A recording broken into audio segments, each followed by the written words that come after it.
जय हिंद दोस्तों, आप देख रहे हैं ताजिफ टीवी। आज हम बात करेंगे बेंगलुरु डिस्ट्रिक्ट AIMIM के अध्यक्ष शरफुद्दीन साहब से। शरफुद्दीन साहब पॉलिटिशियन कम और बिना किसी धर्म भेदभाव के लोगों की सेवा करने वाले व्यक्ति ज्यादा हैं। शरफुद्दीन साहब लोगों की सेवा और मदद इस वक्त की जब लोगों को मदद की जरूरत थी, खासकर लॉकडाउन के समय जब हर तरफ गरीब लोग परेशान थे, तो शरफुद्दीन साहब और उनके परिवार वालों ने खासकर बेंगलुरु के गरीब लोगों के लिए अपने तन धन और मन के दरवाजे खोल दिया था। आज हमारे साथ वो मौजूद हैं। सर, आपका ताजिफ टीवी पर बहुत बहुत धन्यवाद और शुक्रिया। जी जज़ाकल्लाह। जी बोलिए सर, आपसे मुतल्लिक मैंने लोगों से छानबीन की तो पता चला कि आप एक दरिया दिल इंसान हैं। बिना किसी धर्म जाति आपने 5000 लोगों को किट्स मुहैया करवाया लॉकडाउन के हालत में, और रोजाना 4000 लोगों को आपने खाना खिलाया। ये सब सर आपने किस वजह से किया? मेरा मतलब ये सब करने का आपका मकसद क्या था सर? क्या सोच के आपने ये सब दरिया दिली बताई? नहीं, अल्लाह ने जो दिया उस पर जो है हमने अल्लाह का शुक्र अदा करते हैं कि अल्लाह ने हमें जो है तौफीक दी, हिदायत दी कि इंसानियत पर जो है हुकूक अदा करने के लिए बस अल्लाह के लिए किए हैं। इसका दूसरी कोई वजह नहीं थी। जिस वक्त जो है इंसान कोई भी हो, इंसानियत के ऊपर काम करना ज़रूरी है, तो उस हिसाब से जो है इंसानियत के लिए काम करेंगे और जब तक जिंदा रहेंगे इंशाअल्लाह करते रहेंगे।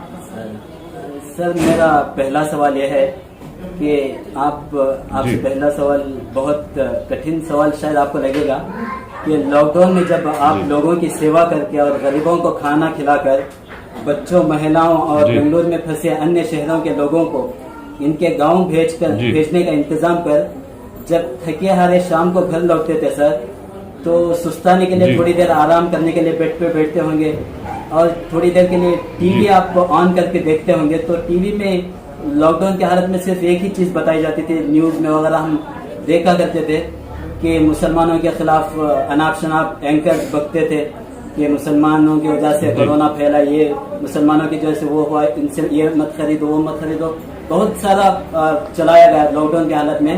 बाद में कोर्टों ने इसको नकारा, इनको लताड़ लगाई। लेकिन सर, मैं ये पूछना चाह रहा था कि आपको किस तरह लगता था? सुबह भर आप सेवा करके थक हार कर आके एक मुसलमान होने के नाते आपको ये सब देख के किस तरह लगता, क्या महसूस होता था सर? वही, ये जो ऐसे इंसान हैं जो इंसानियत पर जो है जहर उगलते हैं, इनको जो है गंगा जमुना तहजीब को ख़त्म करने की साजिश रच रहे हैं, ये ऐसे लोग हैं, सारे नहीं हैं। आप पूरे हिंदुस्तान में देख लीजिए, हमारे सिख ब्रदर्स, मुसलमान और कई जो है दलित भाइयों, कई सारे जो है मिलकर जो है ये काम अंजाम दिया है।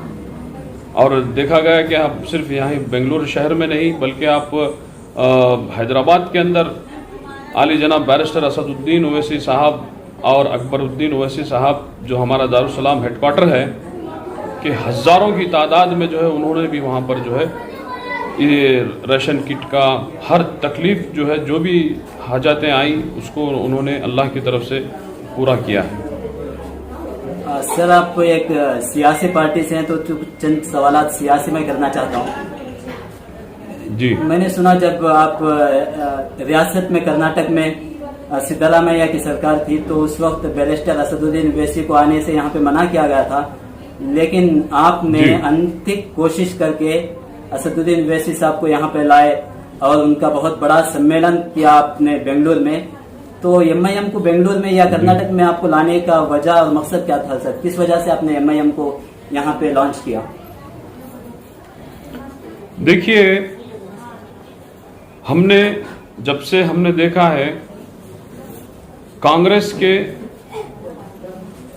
हमारे जितनी 3 पीढ़ियां हैं, ये 3 पीढ़ियां भी जो है कांग्रेस को काम करते आई है।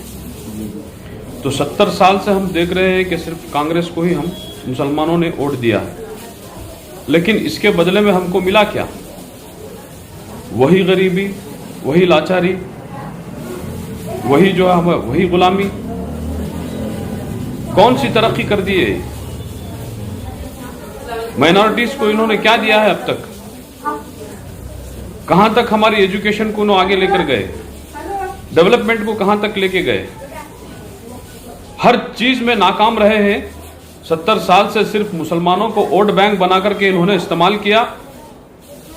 और ये जो है ये चीज को खत्म करने के लिए ऑल इंडिया मजलिस इत्तेहादुल मुस्लिमीन को हमने बेंगलोर शहर में जो है लाकर जो है कामयाब बनाएंगे इंशाअल्लाह। मतलब आपका एक वोट बैंक के जो मुसलमान को इस्तेमाल किया जाता था उसको हटाने का आपका कोशिश है? जी जी बिल्कुल बिल्कुल। जो मुसलमान जो गफलत में हैं, जो पर्दे में हैं, कांग्रेस के इसके शिकंजे के अंदर जो फंसे हुए हैं, ये कांग्रेस सेकुलर पार्टी बोलकर जो सब मुसलमानों को, दलितों को इस्तेमाल किया है, इस शिकंजे से बाहर निकालने के लिए हमने जो है आली जनाब बैरिस्टर असदुद्दीन ओवैसी साहब को बेंगलुरु में उतारा है। तो आपको पूरे कर्नाटक में अपने ब्रांचेस खोलने और कर्नाटक में इलेक्शन लड़ने का मुकम्मल इरादा है? जी जी बिल्कुल। हमारे इसका जो फैसला है आली जनाब बैरिस्टर असदुद्दीन ओवैसी साहब करेंगे और हमारे कर्नाटक के उस्मान गनी साहब हैं प्रेसिडेंट, वो फैसला करेंगे। बेंगलुरु का जो है इंचार्ज मैं हूँ और बेंगलुरु के जो भी डिसीजंस हैं वो हमारे तक होते हैं इंशाल्लाह। सर एक बहुत उलझन वाला सवाल कि आपको हर तरफ से हर एक जो भी आपका मुखालिफत, आपके पार्टी का मुखालिफत है, वो यही कहता है कि आप बीजेपी की बी पार्टी हैं। ये वजह क्या है सर? क्या कुछ आप हसद है या सही इल्जाम है सर? नहीं, ये देखिए, ये तो अभी हर जगह साबित हो गया। अगर बीजेपी की बी टीम होती तो महाराष्ट्र में किसने साथ दिया? किसके गोद में कौन बैठा है? ये जो बीजेपी की बी टीम कहने वाले, ये खुद कांग्रेस ही जाके बीजेपी के गोद में बैठे हैं। और ये दौर खत्म हो गया है अल्हम्दुलिल्लाह। आज आप देखिए पूरे हिंदुस्तान के अंदर ऑल इंडिया मजलिस इत्तेहादुल मुस्लिमीन का परचम लहरा रहा है और हर जगह हमारी कामयाबी हासिल हो रही है। ये बहुत पुराना हो गया सवाल, आप कुछ नया सवाल करिए। सवाल पुराना हो गया था लेकिन इससे कुछ फर्क पड़ने का नहीं। अभी हमें कुछ भी फर्क नहीं पड़ेगा, चाहे वो बी टीम बोले या सी टीम बोले, कुछ भी बोले। हम जो सिर्फ इंसानियत की जमात है, इंसानियत के लिए काम कर रही है। इससे साबित ये भी होता है, देखिए अगर ऐसा होता तो हैदराबाद के अंदर जो है हमने बीजेपी की सीट को हमने हासिल किया। कई जगहों पे जो है हमने बीजेपी की सीट को हासिल किया है। आप खुद मीडिया वाले हैं, आप खुद देख सकते हैं कहां कहां बीजेपी की सीट को हमने हरवाया है। सर थोड़े दिन पहले साक्षी महाराज का एक बयान आया था, शायद आप सुने होंगे, कि वो कह रहे थे कि अल्लाह खुद भगवान इनको ताकत दे, असदुद्दीन ओवैसी को, क्योंकि वो यूपी और बंगाल में हमारा साथ देंगे, हमारी ताकत बनेंगे। क्या कहना सर आप? नहीं, ये जो है बगलाहट में आ गए हैं, घबरा करके कह रहे हैं।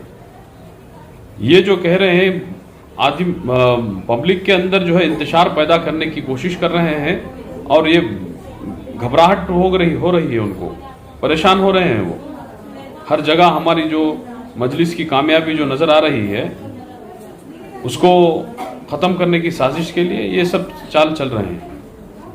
अब यूपी में जब ओवैसी साहब का जो भाषण था उसमें इतने लोग आए थे कि ऐसा लगता था लाखों लोग जमा हुए थे, तो इससे आपको क्या लगेगा, कितने सीट आप पा सकेंगे यूपी में? वो वक्त ही बताएगा। जितने हम उस वक्त हमारे आली जनाब बैरिस्टर असदुद्दीन ओवैसी साहब जब वहाँ अनाउंस करेंगे और हमारे शौकत अली साहब हैं वहाँ पर प्रेसिडेंट, उन्होंने जब अनाउंस करेंगे तब इंशाल्लाह तब बताएंगे कि कितने सीट हमारे आएंगे। सर बिहार में तो आप लोग ये जो गए थे मुलाकात को, ये पब्लिक मीटिंग नहीं थी, ये सिर्फ जो है जनरल मीटिंग थी हमारे कमेटी से। झलक बताया आप बस यूपी की कमेटी के सिर्फ, हाँ नहीं वो मीटिंग नहीं थी, पब्लिक मीटिंग नहीं थी। वो सिर्फ जो है हमारी यूपी की कमेटी से मुलाकात के लिए गए थे। तो इतने लाखों की तादाद में आए, बस उनका नाम सुन करके उनकी मोहब्बत में आए हैं। अब सोचिए अगर उनका जो पब्लिक मीटिंग रखेंगे तो कितने बड़े पैमाने में होगा। सर बिहार में तो लोगों ने सोचा ही नहीं था कि आप इस तरीके से कामयाबी हासिल करेंगे, इस पर क्या कहना सर? वही हमारा, देखिए असल जो है MIM जो है सिर्फ बातों पर नहीं काम भी कर रही है, बड़े पैमाने में जो है ग्राउंड लेवल के अंदर जो है काम कर रही है। जब आदमी काम करेगा तभी उसकी पहचान होती है, तो काम कर रही है ना मजलिस। काम करके जो हैदराबाद में आज नक्शा जो बना है इनकी कुर्बानियों से, तो वो चीज़ पूरा हिंदुस्तान को नज़र आ रही है। इन्होंने कितने हॉस्पिटलाइज खोला है, कितने स्कूल खोले हैं, कितने कॉलेजेस खोले हैं, कितने एजुकेशन डिपार्टमेंट कितने खुले हैं, इंस्टीट्यूट कितने खुले हैं, ये सारे चीज़ें जो है नज़र आ रही हैं। डेवलपमेंट्स कैसे हैं, सिविक इशूज़ को उठा रहे हैं, हर चीज़ पर जो है ground level. Barrister Asaduddin Owaisi साहब MP होने के बावजूद भी अभी इस हैदराबाद में जो बाढ़ आया था उस पर जो है खुद जो है दोनों भाइयों ने उतर के काम किया। काम से जाने जाती है पार्टी। जब हम काम करेंगे तो जरूर हमको पब्लिक का साथ मिलेगा। सर ये हकीकत है कि आप जिस भी रियासत में आपकी पार्टी जाए तो ज्यादा घबराहट बीजेपी के अलावा सेकुलर पार्टियों को क्यों होता है सर? वो क्यों बौखलाए जाते हैं, वो क्यों घबराए रहते हैं? वही बताया ना मैं, ये जो अपने आप को जो सेकुलर कहते हैं, इन्होंने आज तक हमको क्या दिया बताइए आप? कितने हमारे लीडर्स को इन्होंने पार्लियामेंट में भेजा, कितने लीडर्स को खड़ा किया, जो जहां पर है वहीं पे उनको दबा के रखे हैं। ये जो कांग्रेस की जो गुलामी है, इससे छुटकारा दिलाने के लिए ऑल इंडिया मजलिस इत्तेहादुल मुस्लिमीन यहाँ पर आई है और इनकी गुलामी को ख़त्म करेंगे इंशाअल्लाह। हमारा जो मकसद है सिर्फ और सिर्फ लीडरशिप को पैदा करना और लीडरशिप को खड़ा करना, और हमारा जो हक है वो हम दिलवा कर रहेंगे। हक दिलाने की जमात है ये। सर आप एक युवा और नौजवान पॉलिटिशियन हैं, तो आप देश के जवानों को क्या पैगाम देंगे कि वो पॉलिटिशियन में आए और राजनीति करें या अपने घरों में बैठे हैं? राजनीति कितनी बेहतर है उनके लिए, या राजनीति कितना कर सकते हो, कितना जगह बाकी है उनके लिए राजनीति में, क्या कर सकते हैं, आप क्या कहेंगे? देखिए मैं युवा को यही कहूँगा कि सबसे पहले जो है पहला प्रेफरेंस जो है ये एजुकेशन पर ध्यान दें, और एजुकेशन ख़त्म होने के बाद इसमें अपनी जो पोजीशन पर जाते हैं तो इस लीडरशिप की क्वालिटी पैदा कर कर जाएं। और हर यूथ को, हर युवा को मैं यही कहूँगा कि वो हर घर के अंदर एक लीडर पैदा होना ज़रूरी है। ये ऑल इंडिया मजलिस इत्तेहादुल मुस्लिमीन का मकसद है कि हर घर के अंदर एक लीडर हो जो हमारा हक लड़कर ले सके। सर आपका क्या तजुर्बा रहा सर, इतना युवा होने के बावजूद यहाँ तक पहुँचने पे? देखिए यही हम देखते आ रहे हैं कि यहाँ पे बेंगलोर में जो हालात हैं, कोई भी अगर सियासत के अंदर जाना चाहता है तो सियासतदान को मुलाकात करने के लिए उसके PA का PA या फिर उसका भी PA, अगर उसके पास जाना तो 3-4 दिन अपॉइंटमेंट के लिए 3-4 दिन लग जाते हैं। तो ये हालत है यहाँ पर कांग्रेसियों की। तो इनसे मामूली कॉर्पोरेटर से बात करने के लिए मुश्किल होता है यहाँ। तो ये लीडर कहाँ से बनेंगे, लीडर कहाँ उभारेंगे ये? जब इनकी मुलाकात ही नहीं होती तो लीडर कौन सियासत के अंदर दाखिल होगा? इसी तरह से हम हमारे देखिए हैदराबाद के अंदर दारुस्सलाम के अंदर अली जनाब बैरिस्टर असदुद्दीन ओवैसी साहब बैठे रहते हैं, MP हैं।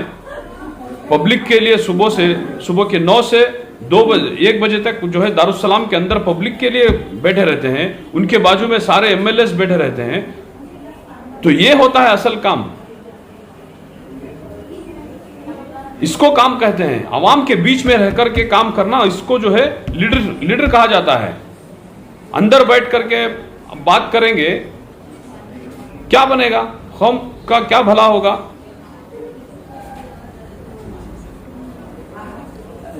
तो इसके लिए हमने देखा, यहाँ पर तजुर्बा किया कि यहाँ पर जो है कोई लीडर बनने आगे बढ़ने के लिए नहीं दे रहा। इतने साल हो गए, बताइए कितने लीडर हैं हमारे, कितने कारपोरेटर बने, कितने एमएलएस बने, और बने भी तो वो भी जो है गुलामी के अंदर थे, कोई अपना खुद का डिसीजन नहीं ले सकते थे। अगर हमारे लीडर्स रहते तो ये जो वाकया हुआ केजे हल्ली और डीजे हल्ली का, एक दो कोई लीडर जाकर के उसको रोक सकते थे। इनके अंदर वो कैपेबिलिटी नहीं है। ये सारा यही तो सबसे बड़ी तकलीफ है कि ये गुलामी के अंदर हैं।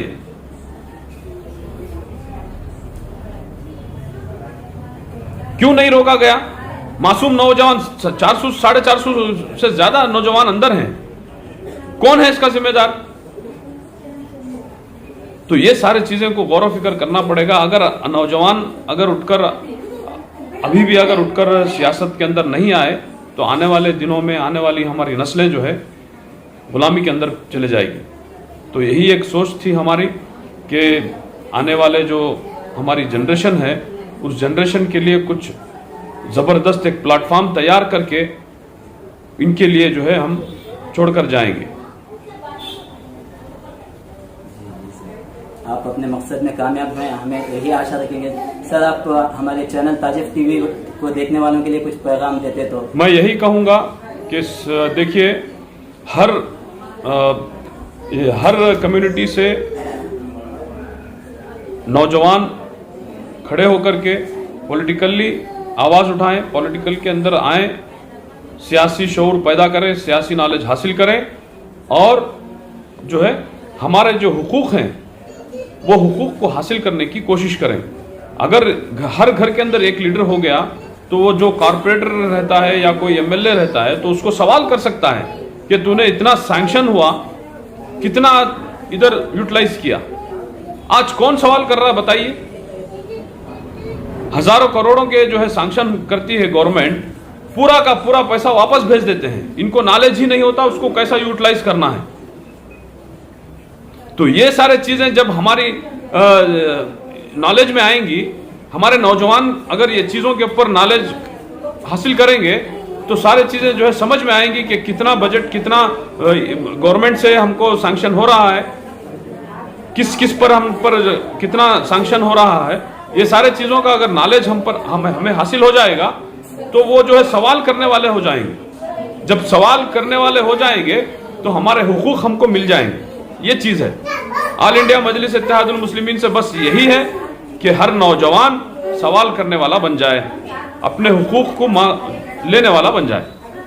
जो गरीब आज तबका है वो माइनॉरिटीज है, वो मुसलमान है, दलित है, बहुत बड़े पैमाने में जो है गरीबी तबका हमारा ही है। कब तक गरीबी में जिएंगे भाई? हमको भी आगे बढ़ना है, हमको भी मुकाम हासिल करना है।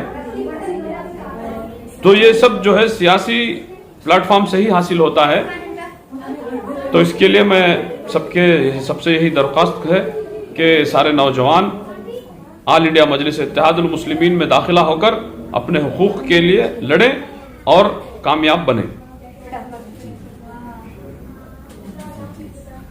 सर, आखिर में मैं आपका बहुत बहुत शुक्रगुजार हूँ कि आपने इतनी मसरूफियत के बावजूद मुझे वक्त दिया, और आपके साथ मौलाना जनाब इसाक साहब का मैं बहुत शुक्रगुजार हूँ कि उन्हीं की वजह से आपसे मुलाकात हो सकी। बहुत दिन से आपसे बात करने की चाहत थी, इच्छा थी।